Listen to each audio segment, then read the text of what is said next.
Welcome back to the Exit Velo podcast. I'm Adam Cohen alongside Henry Winkelhake and Ben Rossi. Fellas, we have a ton of awards to talk about. We have a ton of things to talk about too. There's so much happening in baseball. The hot stove is just getting started, and hopefully it will continue for the rest of the offseason as well. Yeah, man, life is good. Usually kind of this couple of weeks after the World Series, maybe a little bit of a lull. I mean, you got like the qualifying offers and everything, but I feel like we have more news than usual this time of year. Yeah, definitely, for sure. But there's also a lot more uncertainty than usual about like the future of the baseball season. It just so happens that the most uncertain, one of the most uncertain off seasons that we've had at this point, not knowing like when COVID's going to let up and when we're going to have another season, and then not to mention baseball having a collective bargaining agreement expiring. We're just in a lot of uncertainty too at the game. So I mean, it's a lot of excitement, but also a lot of interesting uncertainty. And it also seems like just because of COVID and perhaps more playoff teams as a whole, there could be more free agents, there could be more trades. And because of a couple of qualifying offers off the board, which we'll talk about in a little bit, Marcus Stroman and Kevin Gausman, the free agent and trade market might be even more larger than last year. I'm interested to see it, but I have kind of heard some speculation around the league too that with the collective bargaining agreement looming that Ben alluded to there, that I think teams are expected to kind of be pinching their pennies and holding on, not giving out a whole lot of huge money in free agency. We've kind of seen that trend for the last couple of years playing out, but certainly I think the trade market could still be hot, and maybe you don't have to worry about as much with player movement going city to city during the off season. Kind of, you have built-in time to quarantine and everything. Yeah, that definitely could be a possibility. But to start off, we are going to talk about some great news that happened today. The first female and Asian American GM in MLB's history is now the GM of the Miami Marlins. So kudos to Marlins to signing Kim Ng to that deal. And Kim Ng is a baseball lifer. She's worked for 30 years. She won 3 rings with the Yankees as the assistant GM. She's been around since the 90s with the White Sox. And fellas, how important, how great is this for the game of baseball? I think it's huge, not only for baseball, but for sports as a whole. Definitely a milestone moment. I'd say it's definitely even bigger than sports. It's a huge step in the right direction for equality. And for far too long, I think there's been this mindset that like sports and baseball in particular maybe are for boys, and men just get it more. And I mean, maybe there's some truth to that in the sense that men tend to watch the game more. But I mean, like you said, Adam, this is a baseball lifer in Kim Ng, someone who's been around the game for a long time and seems to be as deserving as anybody for this position. So huge, awesome moment. And I'm very happy and proud to be a baseball fan, and great for the Marlins to be the team that gets it done. I agree. And I think really it's a really great breakthrough for the game of baseball, especially given that this game, some might argue, is behind the curve with their lack of diversity, especially in the front office. But like, not only this, but she is more than deserving of the position, because looking at her resume, it's impressive because she has been both with various team assistant GMs, but also this past decade she has worked in the commissioner's office. So I just really can't think of someone who I've seen in a while for a front office position that's looked that deserving too.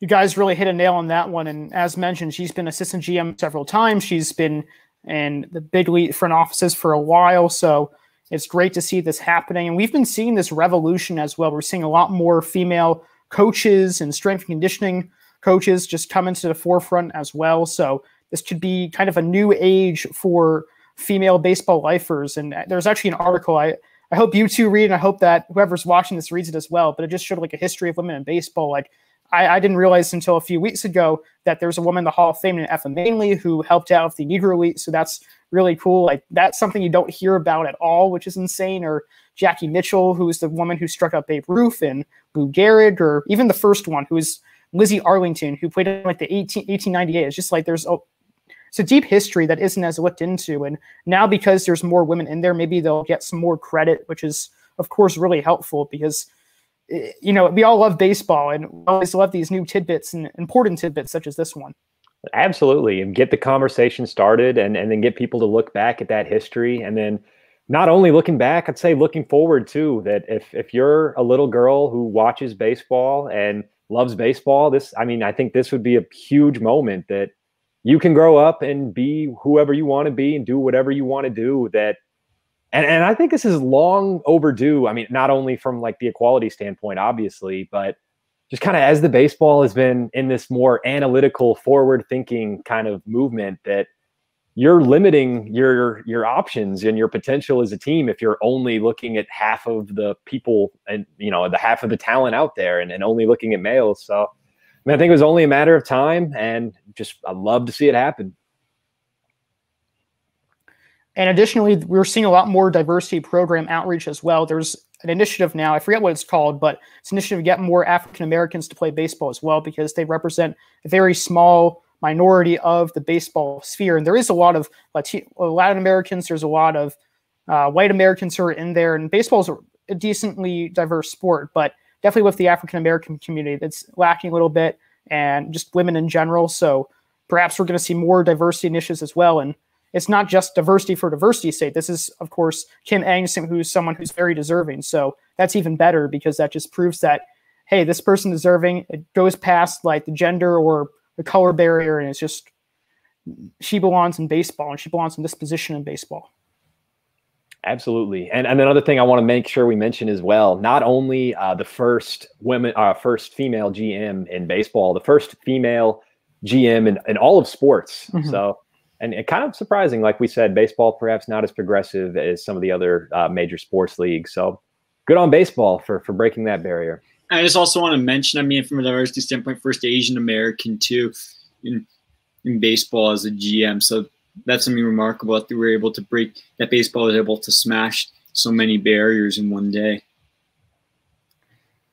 And another kind of great revelation, or kind of great thing that happened in baseball, at least from a New York Mets standpoint, is that Steve Cohen officially bought the Mets, which is awesome for Mets fans, because I mean, I remember Q just hating the Wilpons, or not being too big of a fan of the Wilpons, or just Mets fans in general, but the Wilpons were a disgrace to the Mets. They obviously had their scandals. They weren't maybe as helpful as they could have been. Brody Van Wagenen's out there. He had the pretty awful Cano Diaz deal. So now Steve Cohen's cleaning house, and he's been a Mets fan his entire life. He's there to win championships. And already you see the Mets connected to Francisco Lindor and Trevor Bauer, which is something that we're not used to seeing from the Mets, connected to these big free agents right off the bat. So perhaps finally they can bring the Mets back to the playoffs.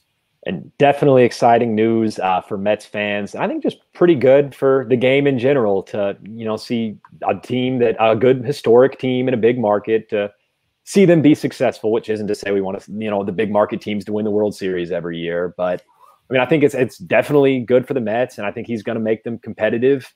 I do think people may need to pump the brakes just a tad. I don't know if he's going to come in and just, you know, make them like World Series favorites overnight, and not like you guys were saying that at all or anything, but some Mets fans definitely perhaps a little over the top. But, you know, I mean, I would be too if it's kind of been a franchise marked by incompetence for a long time. And this, I mean, if there was somebody who could turn it around, it seems like they got the right guy there.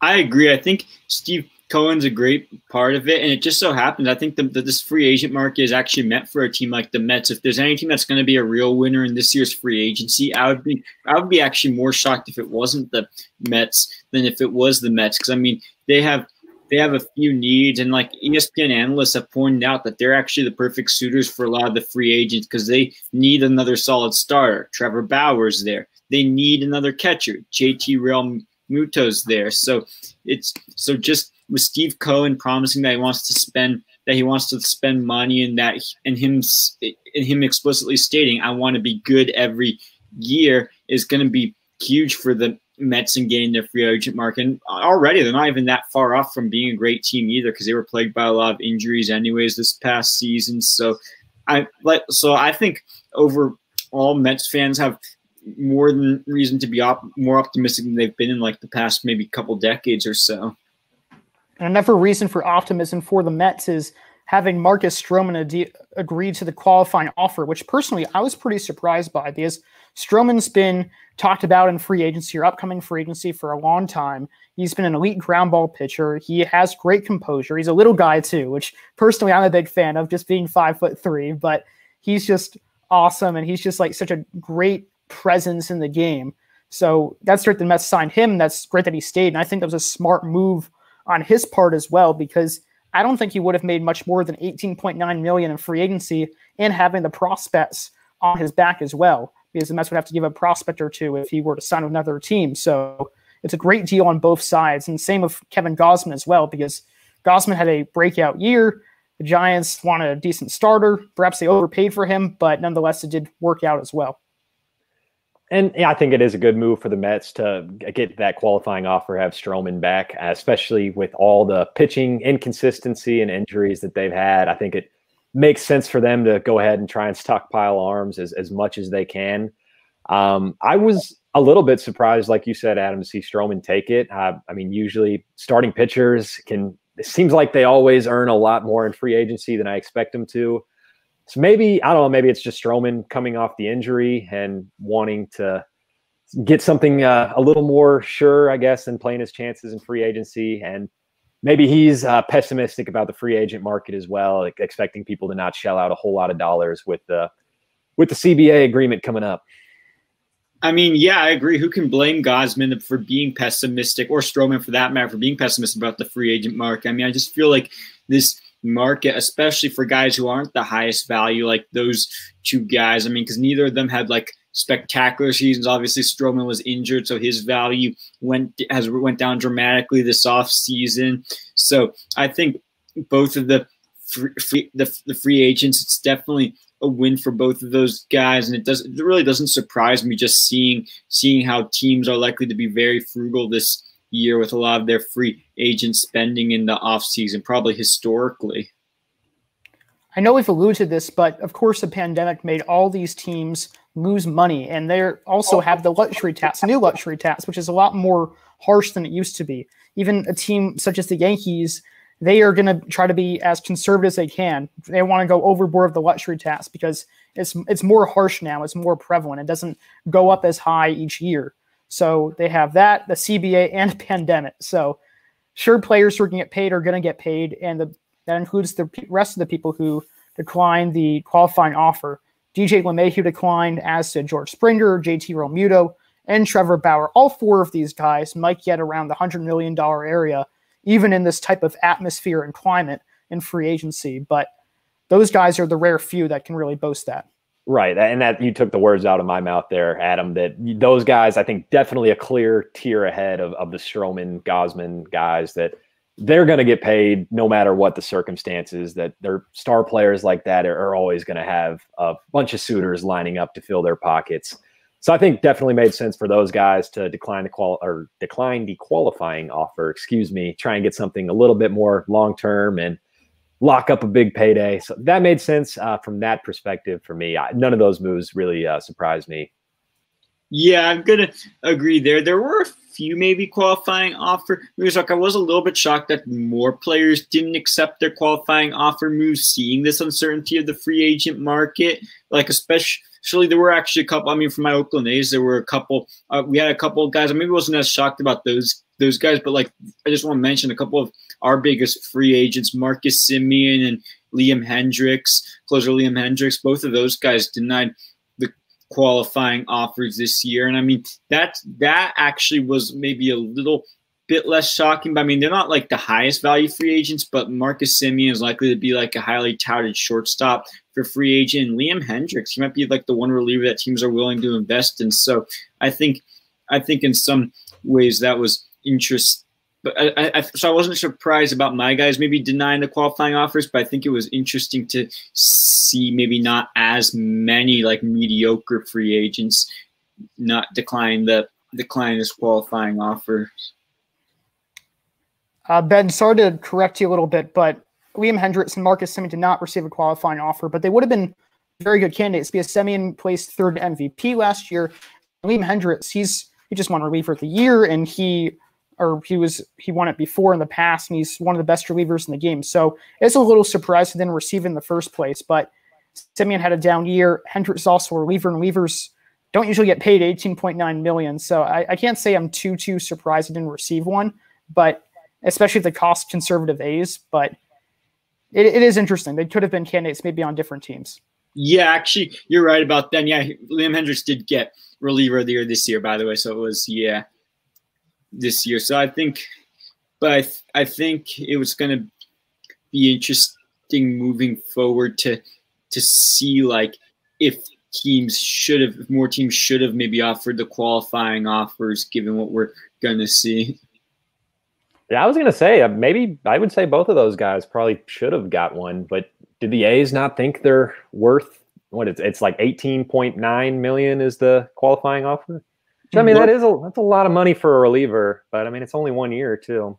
But I don't know, it's going to be tough because part of it is when you look at our bullpen was one of our strongest points this season anyways, beyond just Hendricks, although it didn't show in the playoffs when the eyes are actually watching.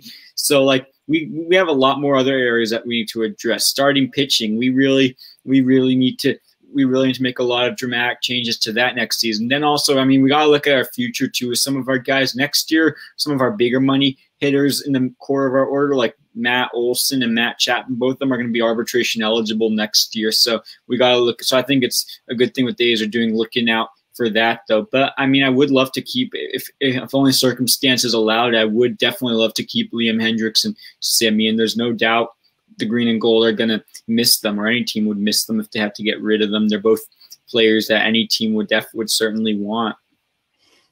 The good thing about the qualifying offer is that even if the team doesn't offer it, that doesn't mean they're not trying to re-sign them. So they can still re-sign Hendricks, which is, I'm sure, a great candidate to return to the A's, and even Semien, who, sure, they have some maybe up-and-coming infield prospects, but Semien is just 1 year removed from being third MVP. So they could try to sign him to more of an efficient deal. So it's not out of the question, which is good. And this happens for a lot of teams as well, which is actually one of the reasons why I was kind of surprised by Gausman, because Gausman had a 5.92 ERA in 2019. And that was the strangest deal. He had a great season, but that's not who you would typically think to receive a qualifying offer. I was a little bit surprised to see that one as well. I mean, I think it made a lot of sense for Gausman to sign it. I didn't totally see that making sense for the Giants, but I mean, I guess they need starting pitching. They don't have a whole lot. It's like Johnny Cueto, who's not that great anymore, and then Jeff Samardzija, who's not that great anymore. And I mean, I don't think Kevin Gausman was really all that great ever in the first place, but I mean, the numbers did get a little bit better for him going to San Francisco, coming out of Baltimore, that terrible environment from a pitcher to the best environment for a pitcher in baseball. I'd say maybe Petco Park too, but top three, no, undebatable. But I mean, I guess the thing is, it's only a 1 year contract. So if you're a team like the Giants that doesn't really have a whole lot of salary tied up elsewhere, maybe you're in a better position to extend that qualifying offer. That's a very good point. I didn't even think of it as a salary perspective, but you're right. The Giants are a big market team. They have a lot of money to spend. A lot of their older guys are starting to kick the bucket and not be as good for them. So that's probably a good reasoning for them. Moving on to another big baseball topic before we get into the awards. Tony La Russa, of course, is now the manager of the White Sox, but it came out that he got arrested for a DUI last month. And it's really interesting because La Russa is a Hall of Famer. He's a Hall of Fame manager back in 2014. He's won 3 World Series, 1 with the A's, 2 with the Cardinals. He's an incredible, legendary manager, but he has now his second DUI. He's the oldest manager in baseball for the White Sox, for a young, energetic team. So people are already starting to discuss that this is a very weird fit. And now the DUI on his belt. Is he going to last long in Chicago, do you guys think? I think just by nature of how old he is, he can't last that long in Chicago. not to take too much of a cheap shot at Tony La Russa there, but I mean, it made what I already thought, and a lot of people thought, was a bad hiring look even worse, and just a bad look for the White Sox too. It comes out that they knew about it. It happened one day. They find out the day before they hire him, and Jerry Reisendorf goes ahead and hires his buddy anyways, when I think there may have been better candidates for the job, or certainly younger candidates for the job who maybe could have connected to the younger generation of players better. And I don't want to say like Tony La Russa is a bad guy or anything. We were talking pre-show, Ben, being a former A's manager, remembering all the he's done a lot of great things for the community. And I mean, I don't think he's a bad guy. He made a bad choice, obviously a dumb choice, and he deserves to be criticized for it. But I mean, people do dumb things, and I think he could still be a fine manager. But it's a very tough look. And the quote coming out too, where he tried to like say he was a Hall of Famer to like get out of it, that is just even worse. But I don't know. I mean, I think he could still be a decently successful manager this year. I just think it will be an interesting managerial thing, because his first round of the go, I mean, he was basically a general manager who pioneered a lot of, I mean, not general manager, who pioneered a lot of things in baseball, like the whole idea of the closer and a lot of things in baseball that are still seen today. It'll just be interesting to see if he at his age he ends up pioneering another part of the game. But one thing that I think was just as maybe controversial about the move as La Russa is, I actually wasn't so sure about Rick Renteria getting fired. I mean, White Sox seem to be heading in the right direction, although they did, seeing the deciding game for the wild card game against the A's and having like what happened with like them having to expend a lot of their bullpen arms. I feel like didn't seem like it was fully his fault with having to like mix and play a lot of the bullpen arms the way he did. I mean, one thing that kind of got the best of it was also that new rule of the 3-batter minimum. So I really think the White Sox really didn't need to make that dramatic of a move this offseason with getting rid of Rick Renteria. So that to me was almost as much of a shock as the hiring of Tony La Russa, if I'm going to be honest. It also adds insult to injury that Rick Renteria was second in Manager of the Year voting, because he was just that good for the White Sox, who had not been to the playoffs since, I believe, 2008 or so. He was pretty good for them. And you honestly can't really blame him for not utilizing the bullpen as much, because the bullpen in the first place was not that good. They were actually pretty lucky because they had Garrett Crochet come up and pitch like a beast, even though he has like a less than a year of experience under his belt. And then Colomé was also a very effective closer. So I don't even think he did that bad with the bullpen, yet he was just fired because of that. And that doesn't really even seem like the best reason to fire them. And for me, I think he almost kind of seemed like a placeholder manager. Like they just had him in there to kind of to hold the job and you know, develop the young guys during a rebuild period. And I mean, I think they probably, if they were planning to fire him all along, whatever, once they got good, I mean, maybe they didn't know they were going to be this good in 2020, but you probably should have fired him after last year when you go 72 and 89. I mean, it just makes you look dumb when a guy is like a Manager of the Year candidate and you just laid him off to hire your best friend. Definitely a little bit shady and just a very strange time for the White Sox, especially since Jose Abreu just won MVP as well. So it should be a time of celebration, yet it's just a time of weirdness for the White Sox. But moving on to the awards and other managers, Kevin Cash for the Tampa Bay Rays won the Manager of the Year in the AL. Don Mattingly, the manager of the Miami Marlins, won in the National League. And first, I want to talk about Kevin Cash. Obviously, Cash during the regular season was excellent. Maybe not so much in Game 6 of the World Series when he pulled out Blake Snell too early. Luckily, they do not put emphasis on that. But I was a little surprised that Cash ended up winning it, not because that he's not a deserving manager, but because the Rays were already a good team. They won 96 games last year. And then you have managers such as Rick Renteria bring the White Sox back to the playoffs, and the same for Charlie Montoya as well. Even Dusty Baker received a third-place vote, and he had to deal with everything going on with the Astros that he was not a part of the scandal-wise. So it seemed like there was just much more deserving candidates than Cash in my regard. Not that he isn't a great manager, not that he shouldn't have been high up there, but there seem to have been other choices. I do think it's a little odd in the sense that, like you said, Adam, the Rays were already established, and he did take them another step forward, but it wasn't like a night and day transformation like we saw with the Blue Jays or the White Sox. And usually those kind of transformations do result in winning this award. We saw that in the NL with Don Mattingly and his Marlins. But I overall really wasn't surprised to see Kevin Cash take the award. Just what a great baseball mind he is. And then maybe there wasn't that night and day transformation, but perhaps getting some bonus points for overcoming the juggernaut Yankees and winning that division would be maybe what made the difference. I just think overall his ability to put in the right pieces with the Rays bullpen and work with this young core of guys and get just enough to lead them all the way to the World Series when they really weren't even in favor. I mean, look back at where we were predicting the Rays. While they were already a well-established team, I feel like he kind of brought them this season from good to great. Because if you look at our predictions for the season, none of us predicted the Rays even winning the division, even coming close to winning the division, let alone. But his ability to put the right pieces there to show how his team was, how he was the kind of manager meant for a 60-game sprint, like we kind of saw in him, and just his new inventiveness with his use of things such as the opener and just longer inning relievers. I think there's almost no reason why he wouldn't deserve it, even though he wasn't maybe as much of the turnaround trend that we've seen of managers of the year of the past. So I actually personally think he was very deserving of it. Kevin Cash almost seems to be like an old school, new school manager, because he'll put wherever someone is needed, because he has a very unconventional bullpen.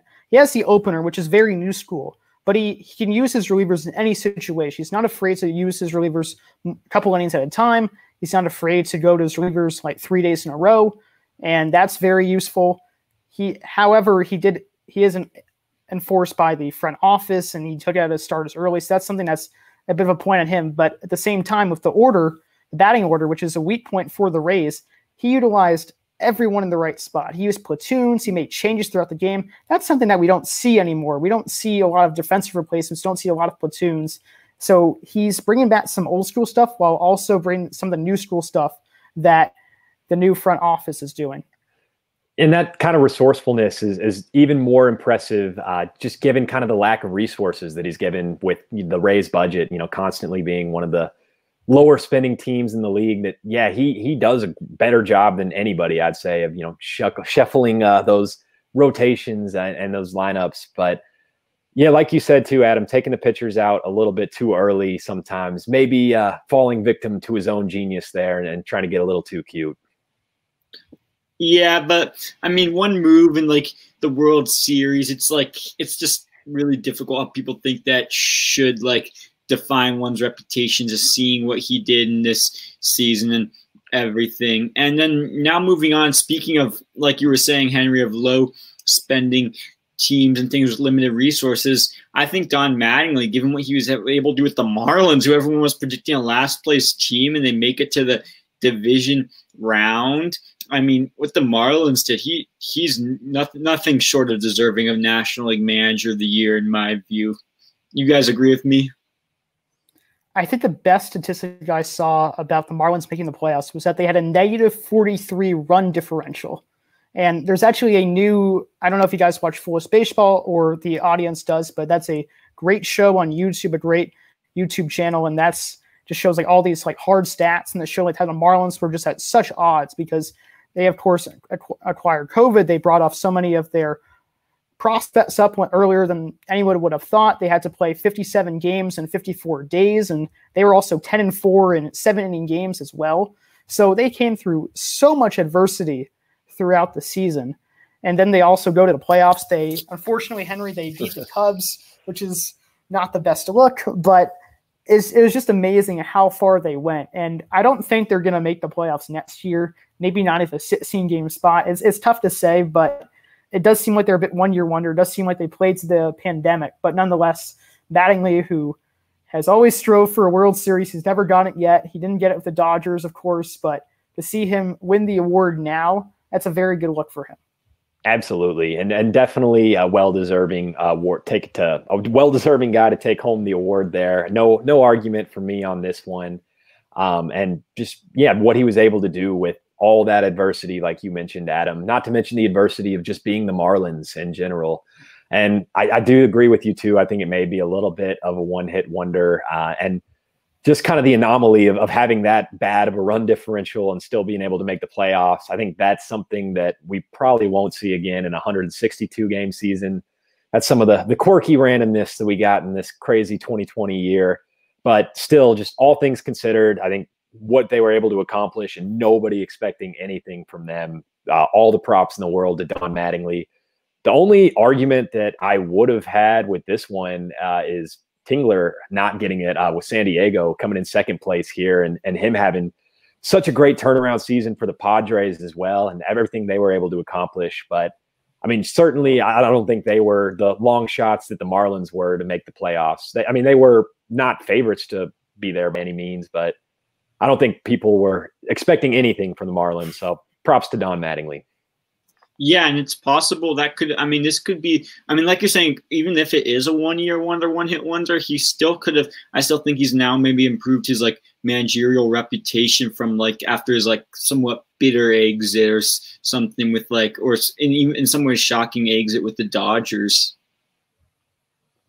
It certainly helps him. It's certainly a good look for the Marlins, especially since he had several years of losing seasons, and it's hard to be helped when you're the Marlins in that regard, but now to see them take it to the playoffs, well, he could perhaps extend his tenure with the Marlins if he chooses to go elsewhere at someday and still continue to be a manager. He's definitely improved his career. But I do like the fact, Henry, that you mentioned Tingler as well, because this is also someone who's a relatively new manager. And the Padres were still seen as a team that had a pretty good chance, but probably a year or two away from contention. And then just everything went together. They had Tatis, who was up there in MVP. Same for Manny Machado. They had Will Myers as a bat season. They had Dinelson Lamet also just emerge out of nowhere. And he always had a great strikeout rate, but he finally put it all together. So a lot of pieces worked for the Padres, and he kind of embodied the idea of let the kids play, the whole Fernando Tatis idea.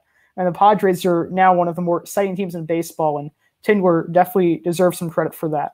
Yeah, it's very much at the forefront of that turnaround. And I mean, you got to give the manager credit for them getting there earlier than you expected and getting the most out of those young guys. And I'm sure he has been very important in the development of guys like Fernando Tatis and then Chris Paddock too, as well on the pitcher side. A lot of young, exciting guns out there in San Diego, the manager included. Like you said, a new manager in the game, and just happy to see young guys succeed. Yeah, I can agree more, but I mean, the Padres aren't going away anytime soon, so he's got more years down the line to get that, hopefully. And speaking of teams and players that are not going away anytime soon, let's take a look at the Rookie of the Year winners. It was Kyle Lewis of the Seattle Mariners and Devin Williams of the Milwaukee Brewers. Kyle Lewis, I was a little bit surprised that won at first just because there was so much hype about Luis Robert before the season began. He was a 30-30 player in the minors the year before. He had all the tools. He had a great first half. And then when you look at the stats, he's barely an above-average hitter. He batted .227. He had a 101 weighted runs rate plus, which means he was just 1% better league average as a hitter. He was a great fielder, but that was his more bread and butter. But he also was nearly a 10-10 player, so he still deserved credit. But Kyle Lewis, that's also a great thing for baseball, too, because he's the first Rookie of the Year for the Mariners since 2001. Both him and Williams are African-Americans, and this is the first time in, I believe, at least 30 years or so where two African-Americans won the Rookie of the Year award, which is great. And Lewis himself had a great season as well. He had 11 homers, 5 stolen bases, and a 1.7 Fangraphs WAR, so he was excellent. And I think the competition Rookie Year was a little bit weak in the AL this year, but Lewis is deserving of the award, of course. I'm glad you mentioned the kind of weak competition in the AL for this award. That's the point I was going to make too, that it almost feels, I don't want to take anything away from Kyle Lewis. He had a good season, but there wasn't really a standout rookie that we had to give it. No, like 2017 Aaron Judge or anything where it was a slam dunk winner. So I don't want to be too mean, but I almost want to say Kyle Lewis won it by default. But I actually was still kind of surprised to see that happen. I picked Luis Robert to win it. And I think a lot of people were expecting him, certainly after the way he started the season. He was like the best player in baseball 2 weeks into the year. But I didn't realize that he really did kind of fall off a cliff for the end of the season and ended up batting .233 on the year. So pretty ugly there. Like you said, Adam Lewis was like 266. So I think deserving for him to take it home. But yeah, going forward, I think Luis Robert is the player to keep your eye on.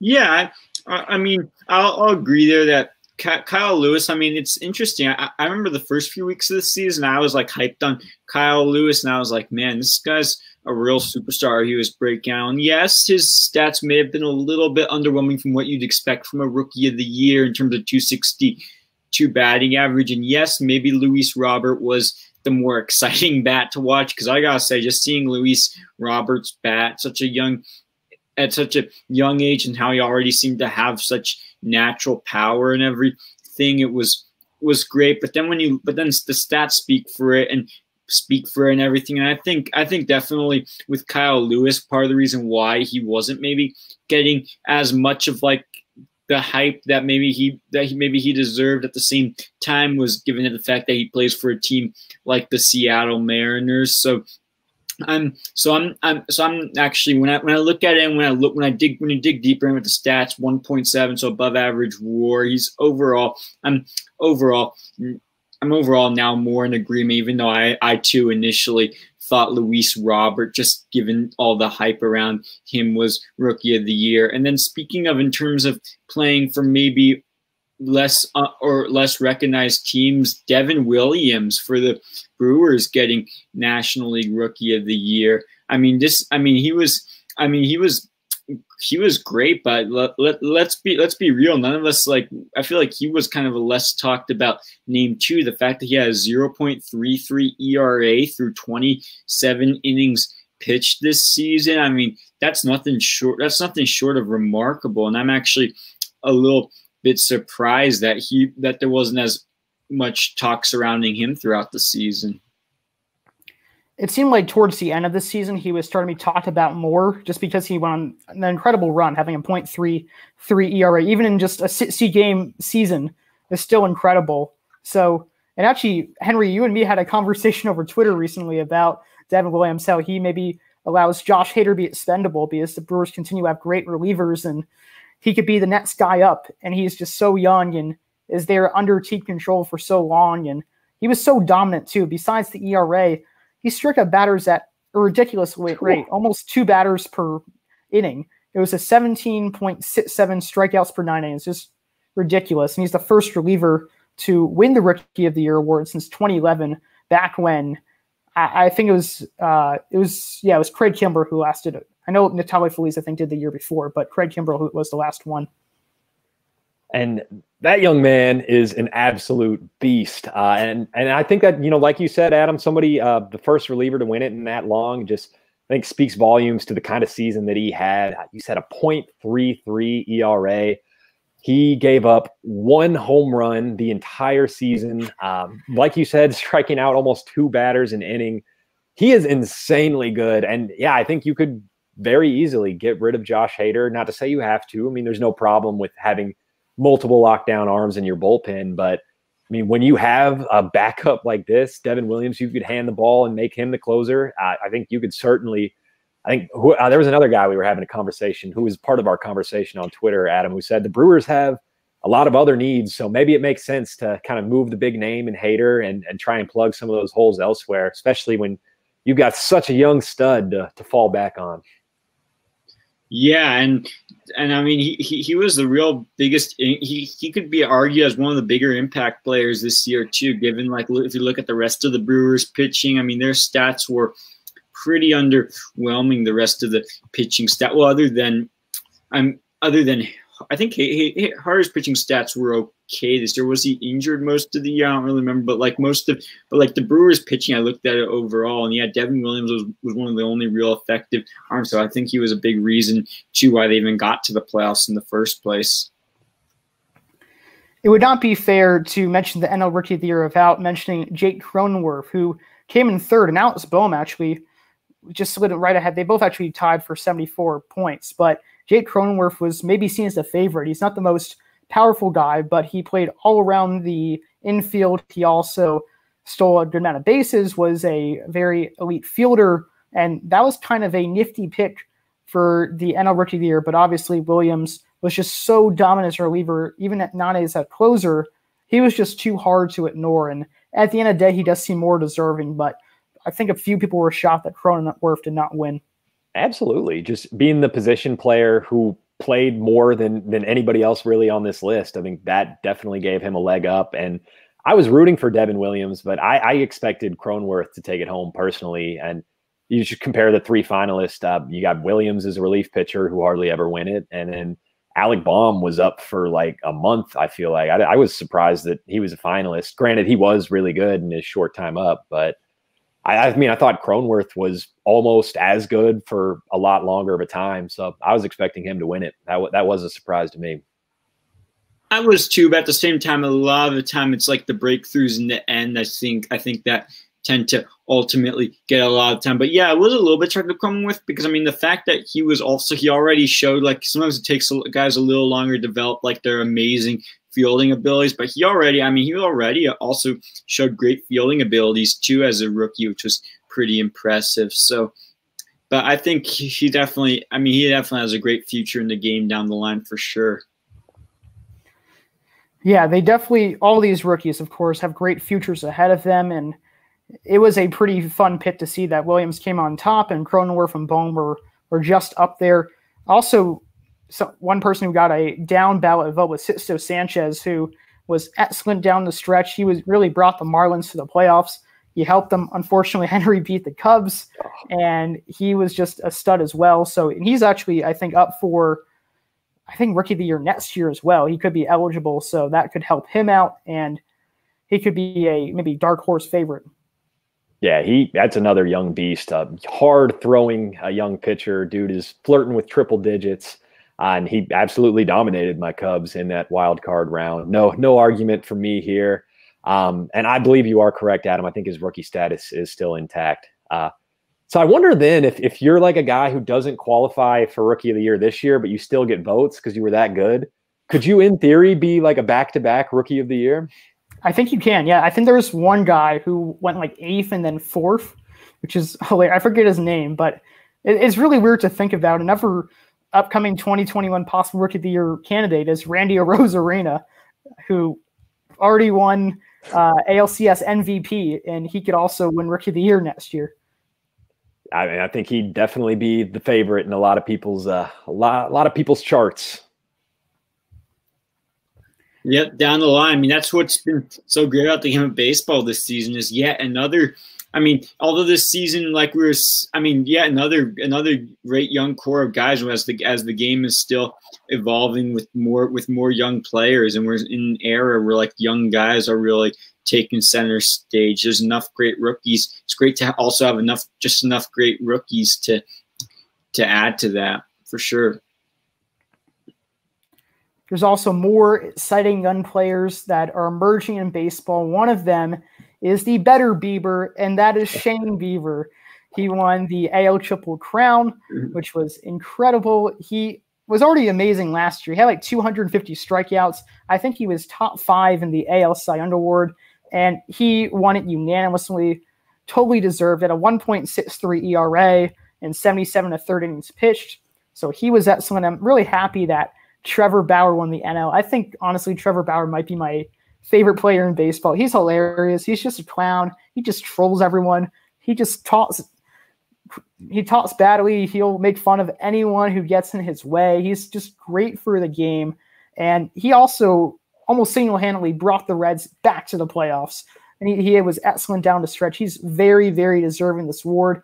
He himself had around like 1.73 ERA and 73 innings pitched. So both of these two candidates seem very deserving, and I am very happy with these picks.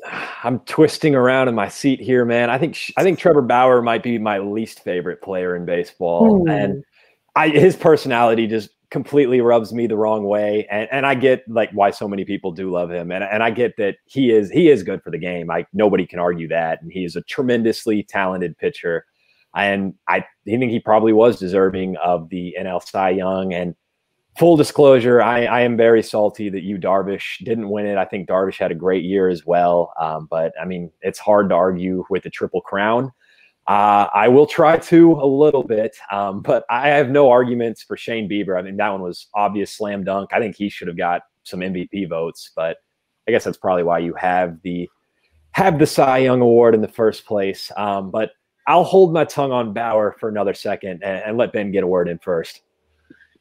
I gotta say, okay, so we have two opposite sides of the spectrum on Bauer. I gotta say, it's interesting. I wasn't as big a fan of him last year, seeing what he did in Cleveland, but when he left the inning, throwing the ball over the fence. But then actually seeing what he did this year, I think Trevor Bauer is one of those guys. He grew on me this year, seeing what he's done for the game of baseball, seeing how he's just been an absolute stud this season. I just really like to see pitchers who put the Reds on the map for sure. I mean, I would argue that, the Reds had more good pitchers than just him, though. They did have Luis Castillo was also good, and Sonny Gray was good too. So I wouldn't say it was just him, but he was definitely the main factor that carried the Reds there. But I just want to point out, it's interesting, two Ohio pitchers winning it all. I don't remember that happening, of two guys from the same sort of region both winning awards, Cy Young, MVP. And that's certainly, I'm sure, happened quite a few times, but I just don't remember that really happening when with two guys of the same region taking home kind of one award. I don't remember two people in Ohio ever being successful. It is nice for the state of Ohio, of course. I mean, they haven't had as much luck since 2016, when the Indians made the World Series and blew a 3-1 lead. So to have two pitchers from their state win, that has to feel pretty good. And also just look at where these pitchers came from. I mean, Bauer kind of was in the middle of no man's land, and Diamondbacks organization started to develop with the Indians, and then was up and down to then became the ace of the Red staff. And then you look at Shane Bieber, who just 6 years ago was still in college, and he didn't get drafted out of high school. So to see him be at the forefront of major league pitching elite, and he's only been in the big leagues for just over 2 years. So he's well-deserving and easily one of the best pitchers in the game. And if I may for a second Yes. make the case for Darvish over Bauer, and it is a tough case to make because Triple Crown Bauer, that's tough to argue against. But what I would say is that the ERA whip Ks were all kind of close. They were in the same area for Darvish as Bauer. Bauer was better in each of those categories. But I think some of the underlying numbers may have backed up Darvish's success a little bit more. His FIP, his fielding independent pitching, I believe, was close to a full run lower than Bauer's, perhaps suggesting there may have been a little bit of luck in Bauer's low ERA, which, you don't have a 1.73 ERA without a little bit of luck. You probably don't have a 2.01 ERA without a little bit either. But Trevor Bauer had a much higher, Yu Darvish had a much higher BABIP as well. So batting average on balls in play, very low for Trevor Bauer, perhaps suggesting that a couple of balls that normally would have been hits didn't get down for him. And just making this case out loud, I realize I do sound a little bit desperate with those numbers. But something that I think is more of a legitimate case for Darvish, leading the majors and wins, the first Japanese player to ever do so, and then winning the division for the Cubs. I think that's another big thing. That's supposed to be a tiebreaker. Maybe it wasn't a tie because Bauer's stats were that much better. But winning the division is supposed to count for something. The Reds made it as well, but they were kind of a beneficiary of the expanded playoffs. But then also, Darvish was the NL leader in WAR for pitchers. So I think that is another argument that could have helped him. But certainly I'm not really that mad about Bauer taking it home. He had a fantastic season. So I can only biasedly argue against it. Well, I am happy that you brought up, of course, the Yu Darvish argument, because he was, of course, a really big contender. He was that someone. It's honestly so refreshing to see someone who was just insanely dominant in his first few years of the Rangers. Then he fell from grace. Then he also lost the World Series to the Dodgers in 2017, and now he's back, and he's just as good. Maybe he'll turn it around once again. He'll be consistent, and I think it's going to be a nice road for the Cubs, who now have a pair of aces, and him and Hendricks. Hendricks is already kind of an ace, but losing Lester and now gaining a rejuvenated Yu Darvish, that's a really good look for that team. Absolutely. I'm just very happy for him and all the struggles that he's had the last couple of years, and just kind of hearing quotes from him too, where you could tell when he was down, like how badly he felt that he wasn't able to perform like he was being paid. And so great to see Darvish turn around and just seems like an awesome guy. He didn't know that he was going to get a bonus in his contract from getting second place in the voting still. And so he tweeted out that he was going to donate the money. But I love me some Yu Darvish, and I hope he can. I'm pretty confident that he is an ace moving forward. I mean, I don't think he's going to have a 2.01 ERA next year, but I would bet on sub-3. That is certainly a possibility. And we should also mention some of the down ballot votes for the Cy Young Award winner. To me, a couple of pitchers that seemed just a little bit out of place for the AL, it was Chris Bassett, and he was excellent this year. He definitely deserved some votes, but being over Dylan Bundy, being over Liam Hendricks and Framber Valdez, that seemed a bit too high for him. No offense to you, Ben. I know Bassett was a great pitcher all year long. Then nationally, Zach Gallen, somehow over Clayton Kershaw, somehow over Wheeler, and also tying with Hendricks. So that seems very out of place. Like, he doesn't really deserve to be in that mix, but he had still an excellent season, pitched to a 2.75 ERA and 72 innings pitched. So he was a great pitcher as well, but just a little bit out of whack, it seemed like.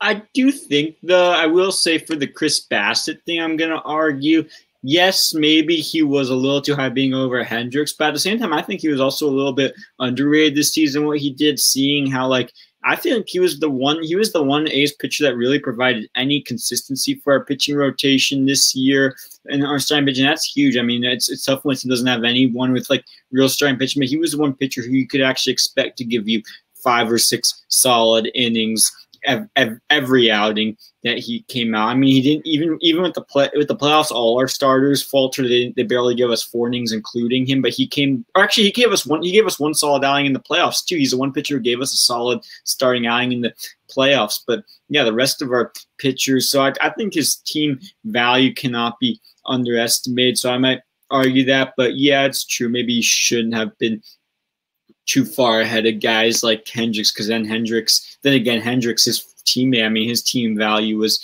just as huge with how he got through those late innings too as a closer.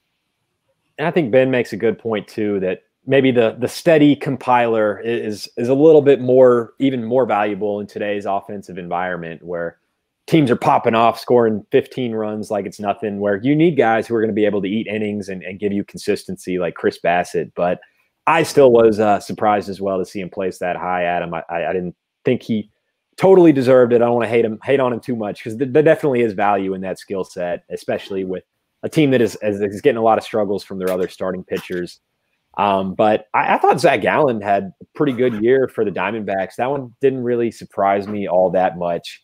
But I think it just goes to show how great – I wanted to mention too that how great the NL pitching was, that we haven't even talked about Jacob deGrom, who's going for the Cy Young three-peat, and he had another great year. And he's, I mean, not only like in our show, but kind of in the voting, maybe a little bit of an afterthought.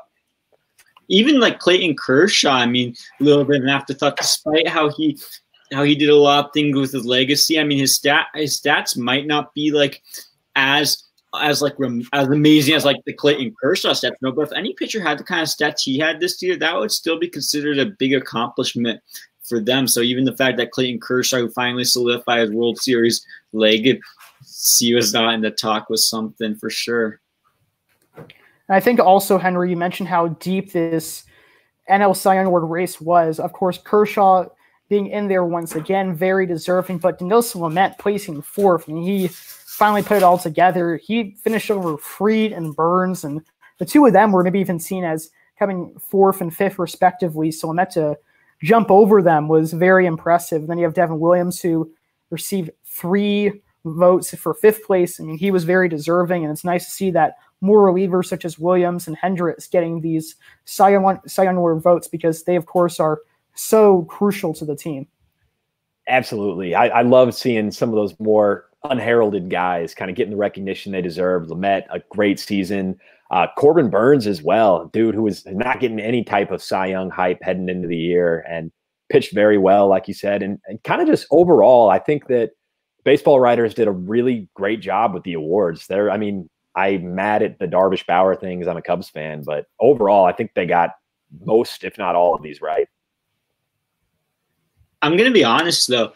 MVP, when I look at the stats, they got it right. So now we're going to move to MVP if you guys are ready. Well, so I guess they got it right with the stats, but neither of the two guys were the guys that I really predicted would be MVP, to be honest, in my prediction. So stat-wise, yes, but when it came to things like player value, like for AL, I thought DJ LeMahieu was my pick this year for finally getting MVP. And then the NL, I just thought Mookie Betts provided overall like better all-around value this year. So I actually saw Mookie Betts getting it this year. But then looking at Freddie Freeman, how he's like been underrated with his same throughout his career and how he hasn't gotten it, I think it wasn't a terrible pick, and I shouldn't be complaining too. I feel like I'm a little over complaining about the two picks for MVP, because there was nothing really wrong with either of those two picks of having Jose Abreu in the AL and Freddie Freeman in the NL, for those of you who don't know. I completely agree with you, Ben, because both Abreu and Freeman were incredibly deserving. It's nice to see two powerful first basemen win the award. But if you're looking at all-around players, Jose Ramirez was a 10-10 player, which is very impressive in a 60-game span. He also had a very high OPS. I think it was around 993. And he just also led the Indians to the playoffs as well. I mean, they really didn't have too many offensive contributors this year. So he really led the pack. He even was better than Lindor in terms of offense. And then Betts, of course, was excellent this year as well. But maybe just being on the Dodgers and how everyone was so well-rounded team, perhaps he lost a little bit of slack there because he wasn't the only contributor. But this is Freeman's Braves team. I know everyone loves Acuna, and maybe he's the fire of the team, but Freeman's the heart and soul of the team. He's been there since he was around like 19 years old. He's 30 years old, finally won MVP, and very deserving as well. And when you look at his stats, he finished it was something like 170 points higher in terms of OPS. He had 1,102, which is completely absurd. So I think Freeman was my original pick, but Ramirez was my pick in the AL. And LeMahieu obviously deserving as well, but Ramirez definitely deserves some love too.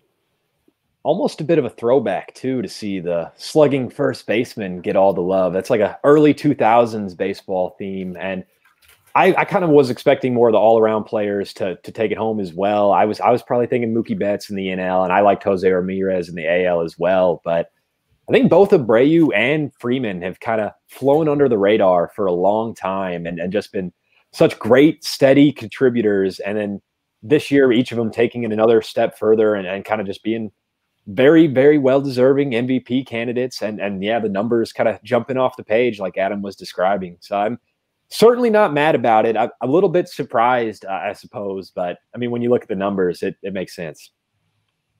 Yeah, definitely.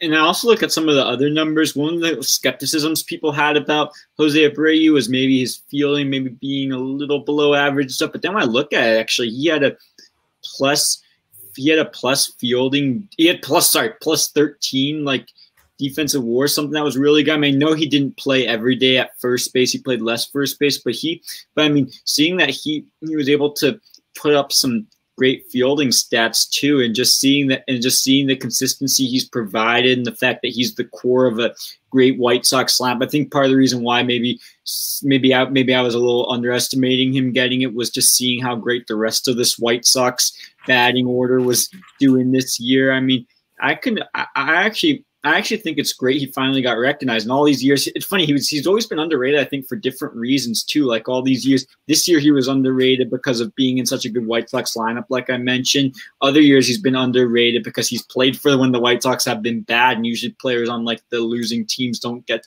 much recognition. You are right that both of you guys are right that both these players have flown under the radar.